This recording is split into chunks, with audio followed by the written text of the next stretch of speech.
Salam uşaqlar, yeni toplu səhifə 39 tam cəbri ifadələr mövzusunda 9-cu çalışma. Çox ədliyə aid sualdır. Verilib kitab burada çalışmada çox ədli və P1 üstəgəl P3-ün 18 olduğunu verir və bu çox ədlidə mən gətirib x-in yerinə 1 qoyuram. Onda Px plus 1, yəni 1 üstəgəl 1 2 eləyəcək. O da 2 vurulsun. Yenə bütün x-ların yerinə 1 qoyuram. Cavab alıram 7. Sonra 1 qoyanda burada x-in yerinə burada P2 almış oluram. İndi bu dəfə də 2-ni qoyub yoxlayıram. P2.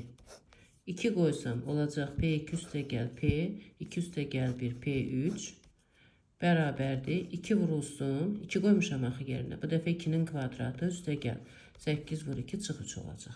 Bunu da hesablayaq. 4 vur 2 8 üstəgəl 16 eləyəcək 24, 3 də çıxacaq 21. Ondan sonra baxırıq. P1 istəyir bizdən. Burada da P1 var, burada da P1 var. P3 ilə P2-yə ehtiyacımız yoxdur. Onda yadımıza salaq sistem təhlillərdə nə edirik? Buradan P2 ilə P3 bizə lazımdırsa, vuraq mənfiyə. Burada da mənfi 21 alınacaq. Kitabda, dərslikdə, çalışmada verilən P1 üstəgəl P3 bərabər 18. P1, bunu da biz tapmışdıq, üstəgəl P2 bərabər 7 yazaq və alt-alta toplayaq. P2 mənfi müsbətsə islah oldu, P3 islah oldu.